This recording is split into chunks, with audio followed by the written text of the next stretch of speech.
T'es pas dans la compétition. Hein. Ah non, pas du tout. Ça c'est un des trois cons. Ah là, c'est quoi les trois cons? Confort, compétition et consumérisation. Donc c'est ça les trois cons qu'il faut éradiquer alors. Ouais, oui. Ça c'est le mensonge. C'est l'arbre du mensonge. Ça.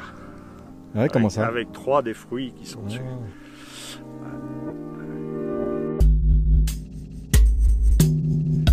Je ne me considère pas apiculteur, mais disons berger ou protecteur des abeilles. Parce qu'elles vivent quelque chose donc qui correspond à l'environnement qu'on a créé et qui est vraiment très grave.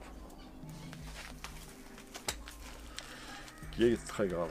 Alors donc, Tu parles de leur disparition? Alors non, pas de leur disparition, mais de leur affaiblissement dans un premier temps. Puis alors leur disparition, c'est pas encore le cas, hein, mais elles sont très touchées, aussi bien de la récolte, de ce qu'elles peuvent vivre et de ce que certains ont fait en voulant acclimater, enfin en voulant faire venir pour une plus grande production des abeilles d'autres pays, donc qui n'étaient pas faits pour nos régions. Comme les abeilles mellifères?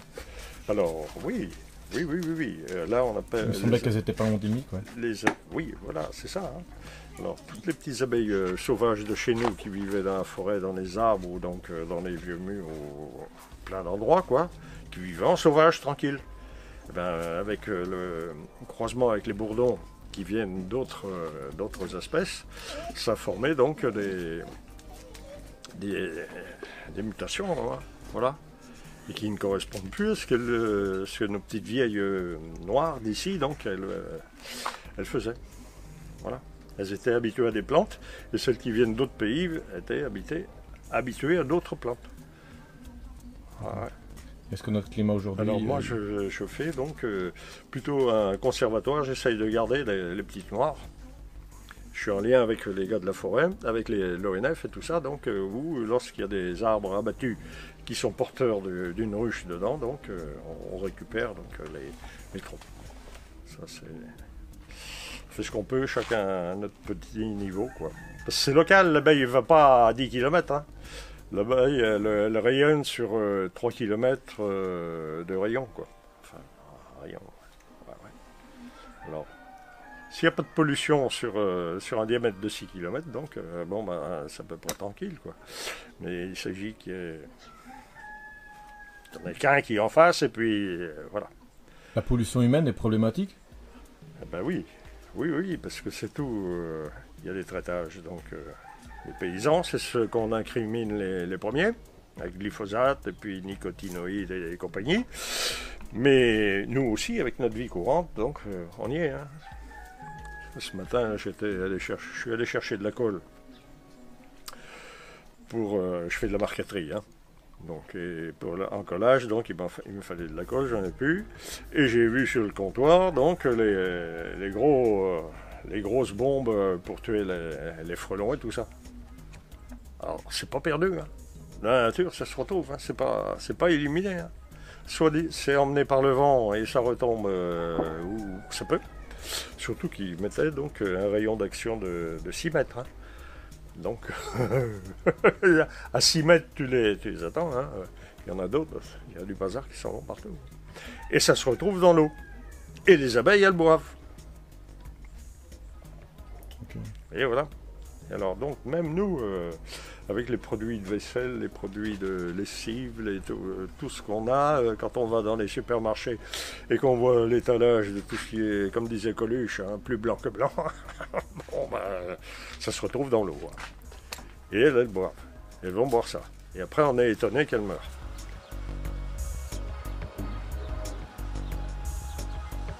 Je n'ai aucune ruche, disons, moderne. Ce ne sont que des ruches qu'on appelle donc les ruches sévenoles, ou alors les ruches en long, ce qu'on appelle les ruches kenyanes. Voilà. Mais on dit ruches en long. Alors au Kenya, ils appellent ruches kenyanes parce que là-bas au Kenya, donc ils ont les problèmes avec les singes. Et les singes viennent jouer avec les ruches. Pour ne pas être embêté avec ça, ils font des ruches en long et ils les suspendent dans les arbres. Voilà, ça, ils sont tranquilles. J'ai entendu parler que les ruches kenyanes étaient intéressantes aussi pour le climat français, mais au sol.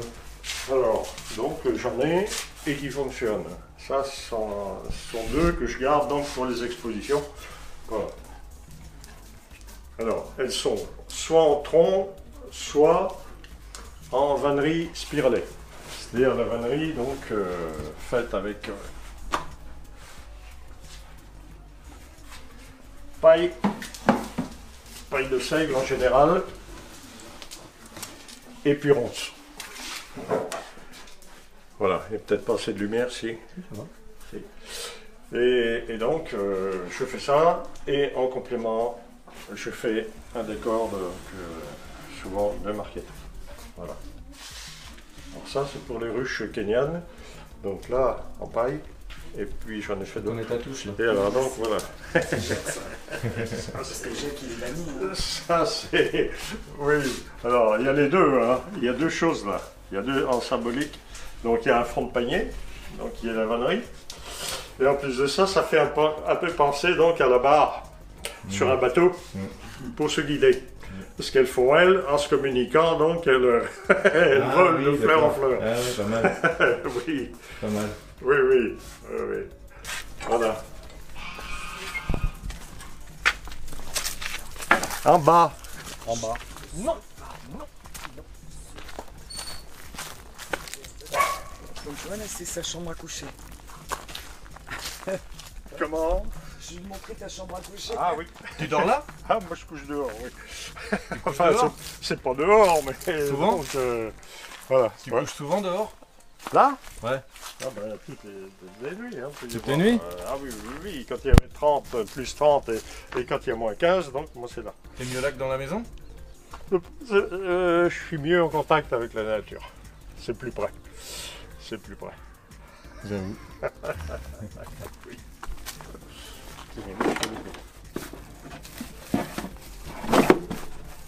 Je suis pas un rangeur, moi.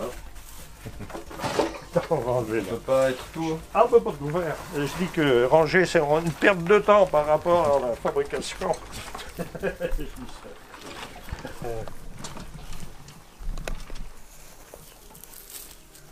C'est le tout de se rappeler où on met.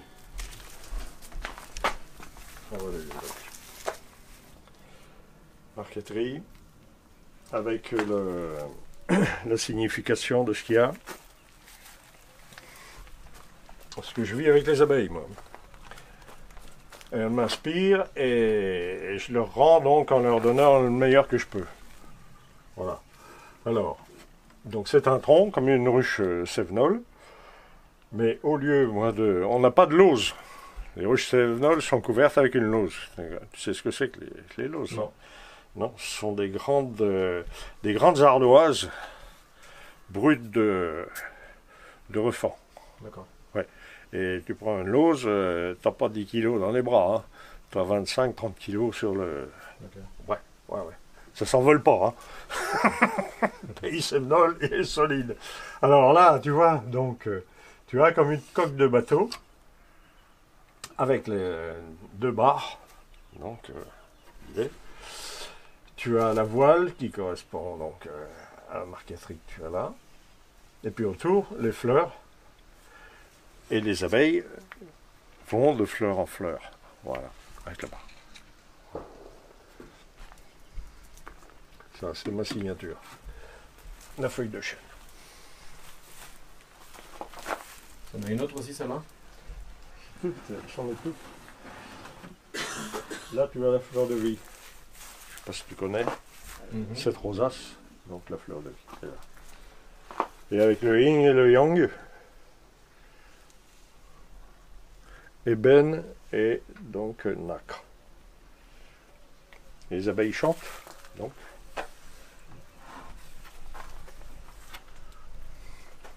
À la claire fontaine, m'en allant promener. Ah, voilà. Et c'est des trous? Oui, c'est les entrées.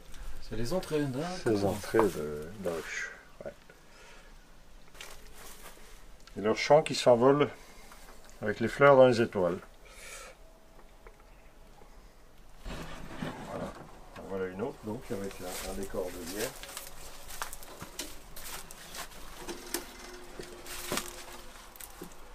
Et alors, oui, celle qui est la dernière. Ah oui, j'en ai une. Jean-Marie Pelt, ça te dit quelque chose? Non. Pierre Rabhi. Ouais. Bon, c'est dans la même lignée. C'est des gens de même valeur. Il y en a un qui était dans la partie scientifique, et Pierre Rabhi, donc, est dans la pratique. Donc, ils ont fait un ouvrage en commun avant le décès de Jean-Marie Pelt, où lui part donc du Big Bang jusqu'à nos jours, avec les bêtises qu'on fait. Voilà. Il a tout étalé. Et donc, ça n'empêche pas qu'il dit le Big Bang, donc on le conçoit donc, dans notre... Espace-temps. Oui, mais Matière. avant, qu'est-ce qu'il y avait? Avant. Et avant le Big Bang. C'est la grande question, ça. T'as des indices? Non, mais les univers, on vit dans un univers. On est dans un univers. Ouais. Voilà.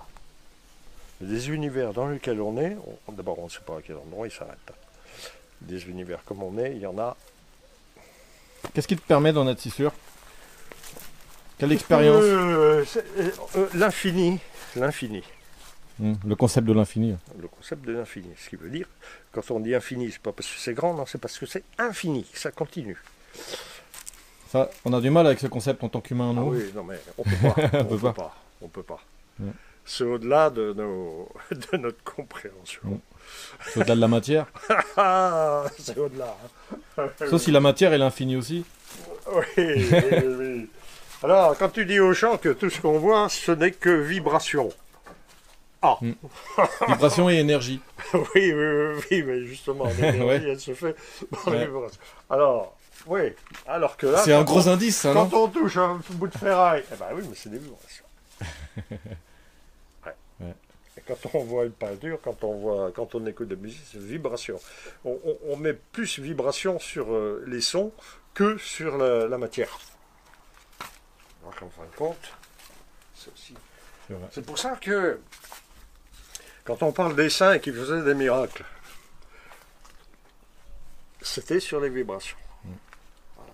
Et c'était en communion encore plus qu'on ne l'est, donc avec l'univers. On est trop arriéré maintenant ou quoi? Non, justement, oui, on s'est arriéré en perdant des notions que des animaux même ont. Les abeilles, par exemple? Les abeilles, par exemple. Ah ouais? Ah oui, moi j'ai eu des situations où les abeilles m'ont... Ah ouais. T'as communiqué avec? Oh, m'ont donné m'ont parlé à leur façon. On peut pas expliquer, hein. C'est de l'amour? Tiens, voilà, une autre marqueterie. Un banc, un tabouret, donc voilà. Alors, oui, c'est tout dans l'amour hein, que ça se vit, ça. Ouais. Comment t'as creusé le bois? Eh ben, c'est de l'incrustation. C'est de l'incrustation, donc je creuse avec des tout petits outils que je me suis fabriqués. Voilà. Et autrement, donc, précis, ce sont... Ah oui, je pousse la plaisanterie assez loin. Je vois ça. Donc, tu as de l'amarante, ce sont toutes des bois naturels, du zébrano, ça c'est de l'érable, et puis il y a des petits filets faits avec de l'érable aussi. Voilà. Et le fond de bois, là, tu ne trouves pas partout. Hein. C'est un bois qu'avec le changement climatique, on va être obligé de se faire avec. Parce qu'il y a des arbres chez nous qui vont mourir. Il y a des espèces qui vont disparaître. Comme lesquels? Comme lesquels? Ah ben d'abord, les premiers qu'on touche là, c'est les sapins. Là, ils sont 3 ans, ils ne peuvent plus supporter là. Ouais. 3 ans. Après, donc, il va y avoir les hêtres, les frênes. Les frênes ont commencé aussi déjà. Et puis, donc, les chênes, il se peut qu'on va voir.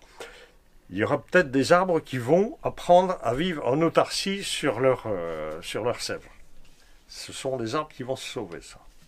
Voilà, alors ça, on va le voir donc avec la pratique. Tu penses que c'est à cause de l'homme tout ça? Alors, oui, il y en a une grande partie. Il se peut qu'il y ait des mouvements planétaires qui soient en train de se passer. Hein. Ça se peut. Mais les conséquences de la vie qu'on a, c'est sûr, là il y a quelque chose. Hein. Ah oui, on va trop loin. Hein. On a dépassé les limites de ce que la nature peut avaler. Il y a déjà plus de 30 ans qu'il y en avait ceux qui avaient raisonné, comme René Dumont et tout ça, là, Cousteau disait, il faudrait que pour continuer à vivre avec les besoins qu'on s'est créés, donc la consommation, la surconsommation, consumérisation, donc seulement, eh bien, il faudrait que la planète fasse 8 fois le volume qu'elle fait. Ouais. Et j'en conviens parfaitement. Je suis tout à fait d'accord. Alors, donc, voilà. Et, donc, ça va dessus pour faire la hausse. C'est la hausse. Et ça, donc, ça, c'est le chapeau qui va dessus. La dernière fois, un des derniers essaims que je suis allé chercher, donc, il y a... C'est une question d'amour et d'harmonie. Hein. C'est un des gardes qui m'a prévenu, donc à tel endroit, il y a une ruche, donc il y a un essaim, donc à 3 mètres de haut, donc il ne pouvait pas y aller, il me dit si tu veux y aller. Alors j'y suis allé, avec une des ruches donc kenyanes, et puis je suis monté donc à l'échelle, et à 3 mètres de haut, donc j'ai fait descendre l'essaim dans la ruche. Voilà. Je l'ai redescendu, elles étaient gentilles comme tout, m'ont pas attaqué, mignonne, voilà. Et quand je l'ai posé donc sur son support, toutes celles qui voltigeaient autour sont entrées et venues avec. Voilà. Ah ouais. Oui, c'est comme ça que ça se passe. Et pour les C'est ramener... toujours comme ça que ça se passe? Ah oui, il faut y voir, faut le voir. Faut le voir, oui. Chez De Vienne, ça te dit rien? Pascal De Vienne. Bon, il est venu, il a filmé une mise en ruche. Il l'a filmé entière. C'est super. Ah oui, et puis ça s'était très bien passé. Il était un bon 3,50 m. Et donc je suis monté donc avec ce qui correspond à la hausse. Je les ai fait descendre dedans. J'ai mis un torchon, je suis redescendu et je l'ai posé sur la ruche. Et là aussi, donc, elles sont descendues. Quand la reine est dans la ruche, tout le monde vient. Elles se mettent le cul en l'air et elles font le rappel en dispensant l'odeur de la ruche et les phéromones donc, pour faire venir. Voilà. Ah, c'est magnifique, c'est émouvant. Les niscates pour se repérer. Comment? Ah oui, alors là, Superbe, donc, ça. je te finis avec la ruche que je suis allé récupérer là. Et elle est restée là-bas sur place pendant 1 mois et demi, 2 mois. Et puis un jour, donc la personne qui habite à côté, elle m'a dit, il y a les frelons, ils sont là, la ruche, et ils sont en train de, je ne vais pas dire de l'attaquer, mais ils sont en train d'essayer de rentrer dedans pour appuyer. Bon, je dis ce soir, je vais aller la chercher, donc je suis allé la chercher à la nuit, quand tout le monde était rentré. Pas de frelons à cette heure-là. Donc j'ai ramené la ruche à la maison et je l'ai installée parmi les miennes. Et comme elle était assez légère et faible, je lui ai mis une réserve de miel, un pot de miel donc. Et le lendemain matin, je suis allé, il y avait grosse effervescence, donc elle faisait, comme tu dis, le lemniscate. Le lemniscate, c'est le signe de l'infini, c'est ce qu'elles font pour se repérer dans l'univers à l'endroit où se trouve la ruche. Quand elles partent, donc, elles reviennent. Voilà. C'est l'endroit. Et elles ont enregistré donc en faisant ce mouvement, l'endroit avec les couleurs et plein de choses. Comme si elle dessinait une boussole avec son mouvement. Ouais, si tu veux, et c'est en elle. Et c'est en elle, donc. Voilà. Mais, ayant mis cette réserve de miel, je me suis dit, si ça se trouve, parce qu'elle se pille entre elles. Hein.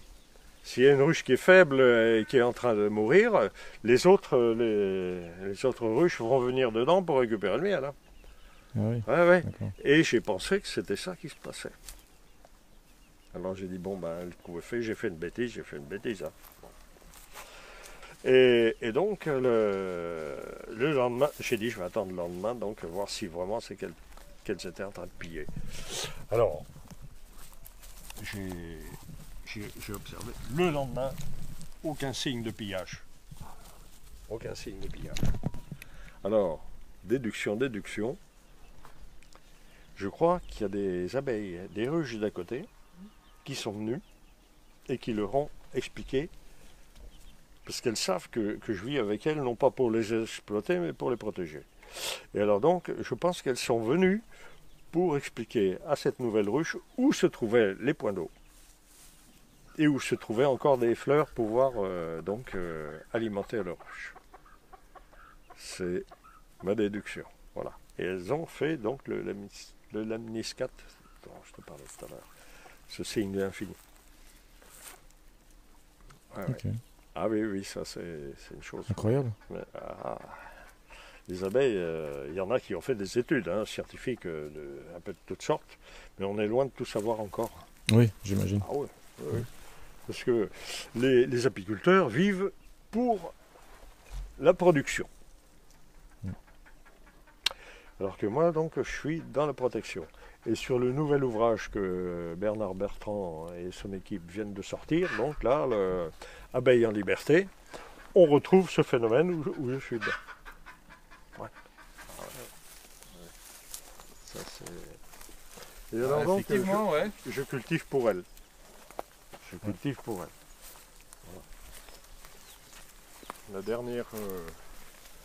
Le dernier semis que j'ai fait pour elle, donc les abeilles, c'est de la facélie. Donc ça c'est pour les abeilles? Ça, ce sera pour les abeilles, c'est de la facélie et puis de la bourrache. Là, je vais laisser encore de la bourrache à venir. Et puis le basilic. Donc il va se mettre en fleur dans les 8 jours qui viennent, tout ça. Donc ça c'est pour elle. Et toi tu manges quoi? Alors moi, il y a le reste. Hein. Ah oui? Ah oui. Il y a des trucs bizarres là-bas. Comment? Il y a des trucs, des grosses boules, j'ai jamais vu. Alors là, il y a les grosses boules là. Alors ça, c'est les graines de poireaux. Ah, c'est les graines de poireaux. Poireaux et oignons sémianes. Que tu laisses monter en graines pour les récolter? Voilà, pour récolter. Je fais mes graines autant que je peux. Voilà. Et là, tu as les haricots donc. Puis les dernières plantations de choux, choux de Chine et scarole. Voilà. Là, il y aura donc les citrouilles, les petites citrouilles. Et puis lui, c'est le gardien, donc pour les mulots.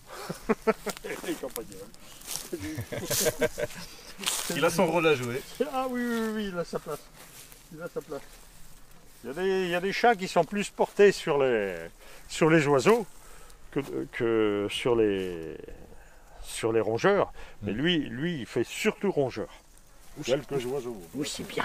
Ça sent bon ici. Basilic. C'est le basilic. Et ça, c'est son céleri. T'as vu la Là, taille des c'est le- céleris? Oh là là, mais ils sont énormes ces C'est trucs là. Pourtant on est dans une région sèche. Oui, mais j'arrose un peu. Hein. J'arrose. Là, les oignons, t'as une belle récolte aussi en oignons. Hein. Ah ouais. Oui, des oignons.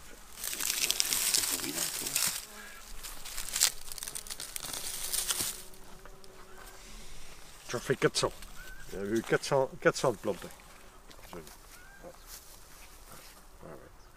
Mais les arbres sont en France, c'est pas possible. Hein. Ah, tout ça, c'est des pommiers, tu vois, mais... Puis l'osier, oui. L'osier pour travailler. L'osier pour faire les paniers. Ouais, voilà. Alors ça, c'est demi-sec. Donc, juillet rouge. C'est une variété de haricots rouges. Donc, demi-sec ou sec. Mais normalement, le meilleur, c'est un demi-sec. Alors ça c'est donc la scarole qui ne monte pas.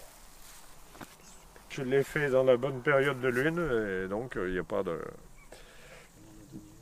loupé. Elle était bonne? Oh là là, je me suis régalé.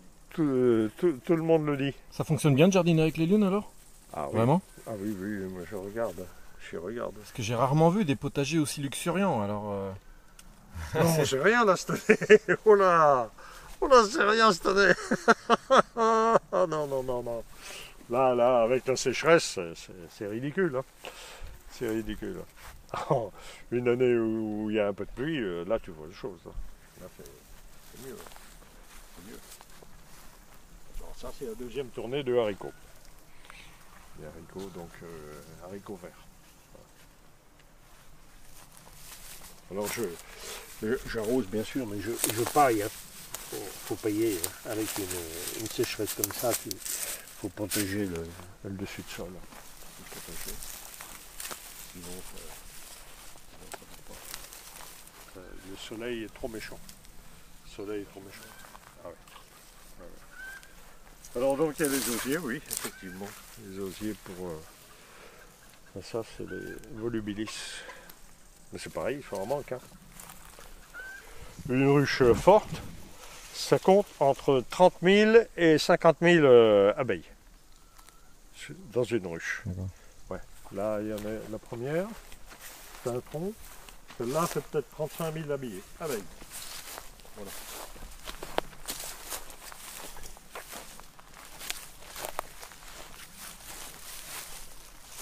Celle-là, c'est à peu près.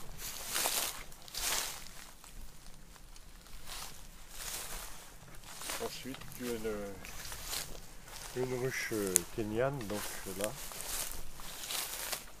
qui est très, très active et Je peux m'approcher? c'est une des rares que je pourrais, disons, où je pourrais prélever un petit peu dessus. On va voir si elles sont d'accord.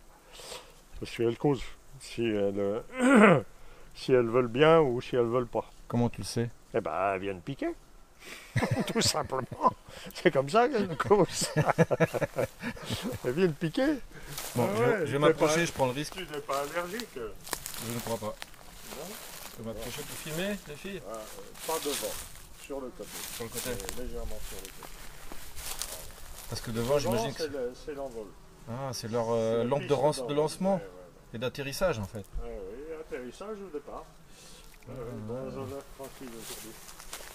Dans un œuf. Voilà. Alors, lorsqu'on veut récolter sur une ruche comme ça, donc, elles font leur couvain, c'est-à-dire leurs jeunes, les jeunes, sur la partie avant de la ruche. Et la réserve est sur la partie arrière. Et l'arrière, donc, est aussi faite avec des petites lattes de lambris que je dévisse et où je visite et je vois l'intérieur de la ruche. Voilà. Sur ces ruches, donc kenyanes, c'est comme ça. Elles se font coloniser comme ça, naturellement? Ah non, non, c'est moi, comme je te disais tout à l'heure, qui monte dans les arbres ou à l'endroit où ça se trouve pour récolter l'essaim qui est parti d'une ruche. Pour les sauver quoi. Voilà. Non, c'est pas sauvé, parce que sinon elles vont aller s'installer dans une cheminée, elles vont s'installer dans un arbre creux, elles vont s'installer entre des volets et une fenêtre, elles vont aller un peu n'importe où. Hein. C'est... Ouais. Ah, celle-là, tu vois, elle va... Alors, celle que je vais récupérer, où je t'ai dit, où elles ont fait le même miscat, pour s'orienter lorsque je l'ai ramené, c'est celle-là, qui était donc... la dernière que j'ai ramenée. Voilà. Et ça, c'est une ruche sévenole pure. Et elle vient de là-bas. Elle vient du pays là-bas. C'est une personne qui me l'a amenée pour si des fois j'avais un essaim qui parte et qui veuille rentrer dedans. Et il n'y a pas eu. Je n'ai pas eu. Tu les aimes au point de faire de la... Non oui, de coup la marqueterie, c'est pas toi qui l'as faite alors? Si, la marqueterie, c'est moi qui l'ai fait. Ouais. Et Je fais la marqueterie depuis l'âge de 18 ans. mais là c'est juste Donc pour... par passion. Et puis là, c'est symbolique aussi, ce sont des feuilles d'érable champêtre, donc que j'ai faites. Et c'est un arbre où elles vont donc prélever au printemps sur les fleurs. Sur les fleurs, et aussi pour fabriquer donc la propolis, elles vont aussi sur les bourgeons pour prendre donc cette sève. Tu as déjà touché des bouts de Propolis? de bourgeons. Des bouts de bourgeons qui collent. Oui, oui, oui. On le voit beaucoup sur les marronniers, ça. Ouais, ouais. Hein, tu as déjà vu. Mhm. Donc elles vont prélever ça donc, pour garnir la ruche de propolis entière. Voilà. Pour elles, c'est leur pharmacie et leur protection. Et alors, ce qu'il y a de grave, c'est que dans ces ruches, donc dans ces abeilles qui ont été importées, comme les italiennes et d'autres, donc, il y en a, elles font très peu de propolis. Ça arrange les apiculteurs parce que ça colle pas partout, ça les arrange. Et par contre, donc elles perdent, parce que c'est leur pharmacie. La propolis fait partie de leur pharmacie. Et si on leur enlève cette partie-là, là il y a un manque. Là il y a un manque. Ouais. À côté, c'est une ruche aussi? Alors, donc, il y en a une, deux, trois. Toi, elles sont venues autour, elles n'ont pas touché. Je sais pas si tu as remarqué. Ouais, elles m'ont pas touché. Donc, Elles n'ont pas touché. Alors ça, c'en est une, oui. Et j'ai la chance cette année, pour le cavure, je n'ai pas de frelons. Les années précédentes, j'avais des frelons, aussi bien les gros jaunes que les asiatiques, j'avais des frelons. Et cette année, j'ai pas. Alors ça, oui, c'est une ruche. C'est aussi. Alors, elle est faite comme autrefois, donc, ils faisaient les ruches, ce qu'ils appelaient les bonneaux, les bourgnons. C'est-à-dire avec une construction en vannerie, recouverte. Autrefois, ils prenaient de la bouse de vache pour recouvrir la ruche. Alors que, voilà, donc, du fait que les vaches sont traitées, je ne prends plus la bouse de vache, mais par contre, je prends de l'argile que je mélange avec du foin et je fais donc un torchis, soit extérieur, soit intérieur. Et sur celui-là, sur cette ruche-là, donc je fais le torchis intérieur. Ils l'ont très bien colonisé et elles vivent avec impeccable. Ah, on voit une qui rentre. Voilà. Et puis alors, donc l'autre, c'est une ruche sévenole aussi, mais au lieu d'avoir donc ce que je te disais, la lauze, tu vois, la lauze, cette grande dalle d'ardoise, donc voilà, c'est ça. Oh, tu as sûrement vu. T'as jamais vu des photos de ces ruches, non? non. Dans des revues ou alors, je savais pas que c'était des ruches. Voilà, voilà. Elles sont dans les collines sur des plateaux empierrés qui font les gens et puis elles sont disposées là. Voilà. Et par-dessus, donc, il y a cette lauze. Et le vent ne veut pas l'arracher, la lauze. Hein. Pour moi, ça fait le poids. Oui, oui. Alors, nous, on n'a pas de lauze. Et c'est pour ça que j'ai fabriqué donc, ces chapeaux en carex qui correspondent donc à du chaume. Ça forme comme un chaume. Voilà. Alors, il s'agissait donc de cogiter pour faire d'abord une charpente. Ça, c'est une de mes vannières qui m'a fait ça, parce qu'elle est potière même. Donc elle m'a fait le summum. Les filles, ça va? Ça va? On vous embête pas trop là. Ça va. Alors donc, tu vas voir donc la ruche complète, avec donc le chapeau pour abriter. Et tu as donc ça qui fait du poids sur la petite planchette qu'il y a là. Voilà, ça s'enlève. Et je mets toujours un tissu sur le dessus. Toujours un tissu. Et donc là, elles ont accumulé dans cette partie-là. Et pour récolter, donc je prendrai dans cette partie-là, je ne touche jamais à cette. Ça, c'est leur nid, c'est là qu'il y a le couvain, c'est là qu'il y a leur vie. Voilà. Si je récolte, donc c'est ici. Et ici, au son, au son, j'écoute qu'il y a du miel. Là, il y en a. Parce que j'ouvre un minimum les ruches. Les apiculteurs, ils vont souvent donc à leur ruche, ils enlèvent ils tirent les cadres, tout le bazar. Ils regardent le couvain, tout ça. Jamais. Ça fait un traumatisme aux abeilles. Ah oui. Ça, je ne fais jamais. Je ne fais pas, non. Je ne fais pas. Tu vois, elles sont gentilles. Elles sont gentilles. Ouais. Ah oui. Alors, je mets ça, donc, c'est pour faire du poids, pour maintenir le dessus. Alors, tu vois, donc,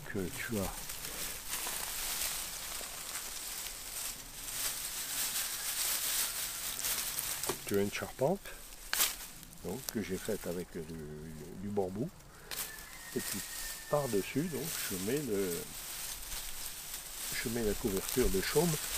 Celui-là, toi, il a 3 ans et il est bon changer. Hein. Là, on n'a pas eu de pluie et tout ça, donc... voilà.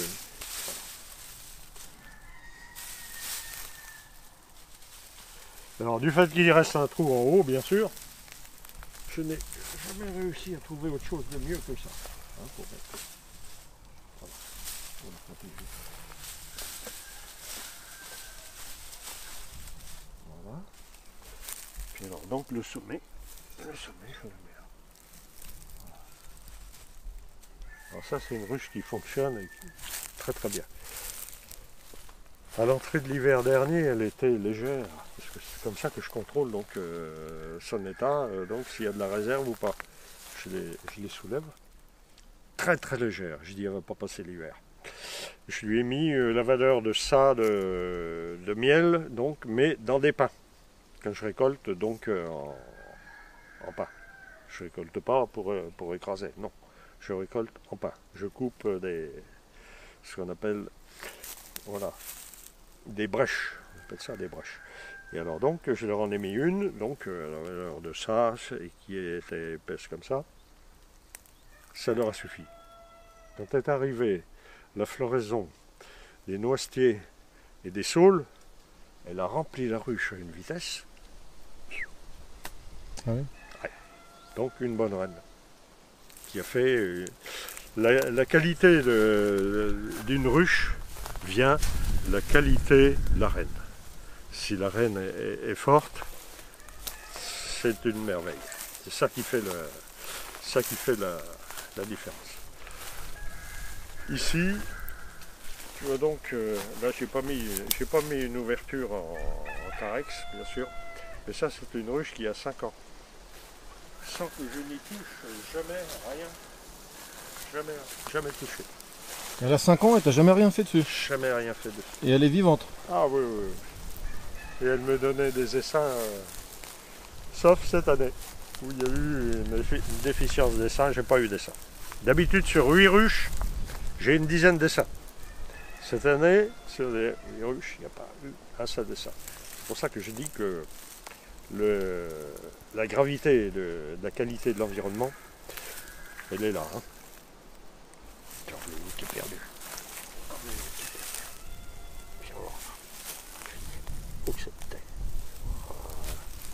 Voilà. Alors je sais pas où elle va aller, mais donc tu vois, elle avait le pollen sur les pattes. Qu'est-ce qu'elle foutait là? Eh ben, un coup de vent qui l'a rabattu, Ah oui, probablement comme ça, et puis qu'elle n'arrivait plus à se sortir de la paille, du foin. Puis t'as vu, elle est partie. Elle est partie.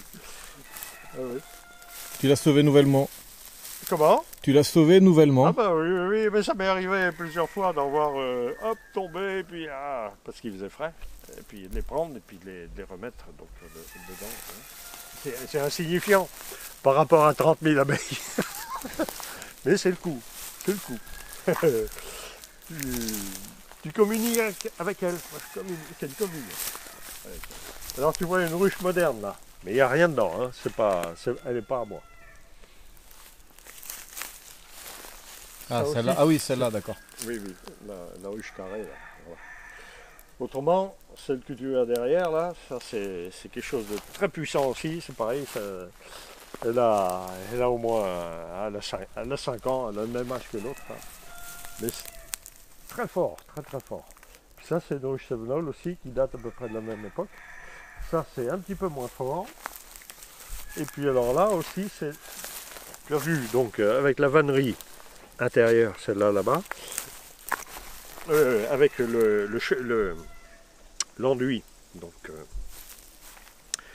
intérieur là-bas, et là tu l'as l'enduit extérieur. Voilà. Et l'entrée ne leur plaisait pas ici, tu vois, le trou que tu as. Elles l'ont bouché, il est propolisé. Elles l'ont bouché et elles rentrent par en dessous. Elles font ce qu'elles veulent. Avec moi, elles font ce qu'elles veulent. Alors que les apiculteurs, ils veulent La production. Oui, ils veulent du rectiligne. Ouais. Moi, elles font ce qu'elles veulent. T'es pas dans la compétition. Hein. Ah non, pas du tout. Ça, c'est un des trois cons. Ah là, c'est quoi les 3 cons? Confort, compétition et consumérisation. Donc c'est ça les 3 cons qu'il faut éradiquer alors. Ouais. Ça, c'est le mensonge. C'est l'arbre du mensonge, ça. Ouais, comment ça? Avec 3 des fruits qui sont dessus. On n'imagine pas, la compétition, ça nous a mené là. Regarde d'abord entre les gens. Au lieu d'être complémentarisation, au lieu d'être complémentaire, on est divisé. Compétition. Et non. Alors si on a compétition à faire, c'est sur soi-même. Sur soi-même. Mais pas avec les autres. On n'a rien nous là. Hein.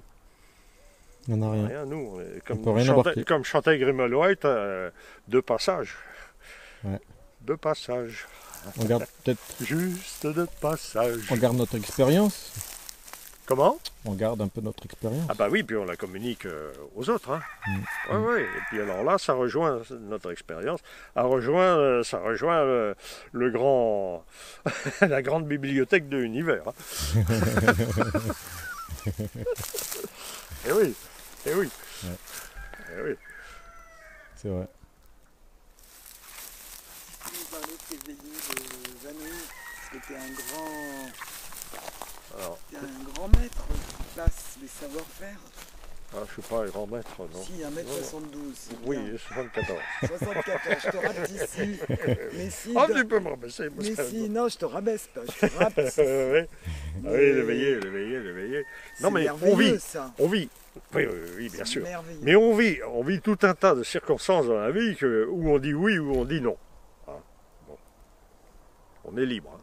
On est libre de le faire. C'est comme Jésus sur la montagne, donc il aurait pu dire oui, non. Puisqu'il fait partie des grands jardins, enfin c'est lui-même le maître des jardiniers qui ont fait cet univers.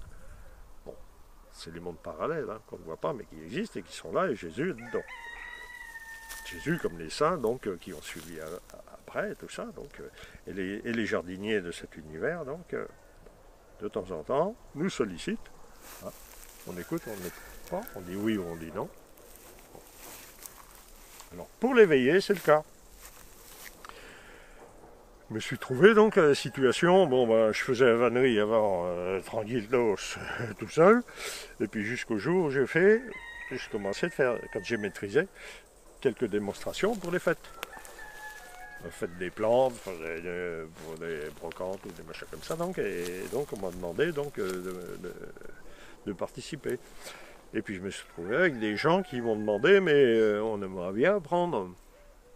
Ben, je dis ça, c'était une pratique qu'on avait autrefois, qui se faisait autrefois au veillées. Et puis voilà.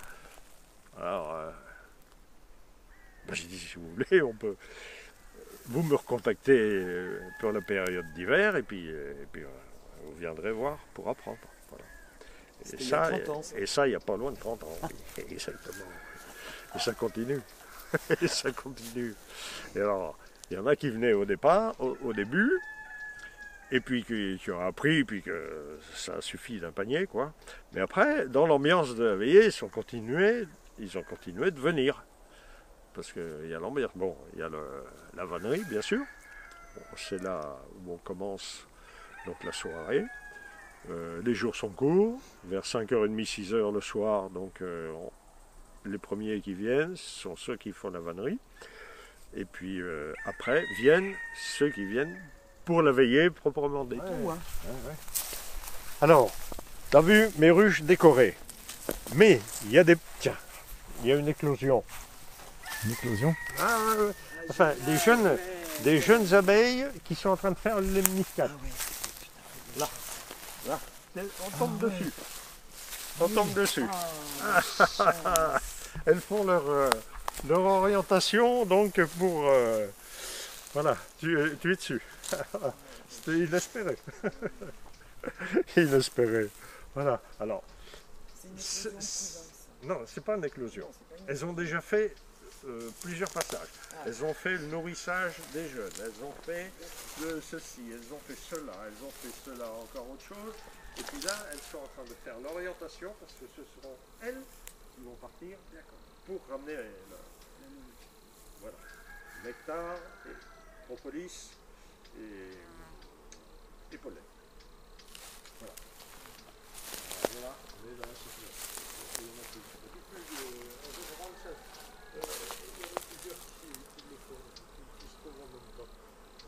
Il existe un chamanisme lié à l'apiculture, aux abeilles. Il y a un chamanisme mondial. C'est pas qu'un pays ou quoi que ce soit. Hein. Il y en a en Angleterre, il y en a en France, il y en a. Mais ce n'est pas connu. Ce n'est pas connu. Il y en a en Amérique, il y en a en Amérique du Sud, donc avec les peuplades d'autrefois. Il y en a en Afrique, il y en a à Bornéo, il y en a en Australie, il y en a partout.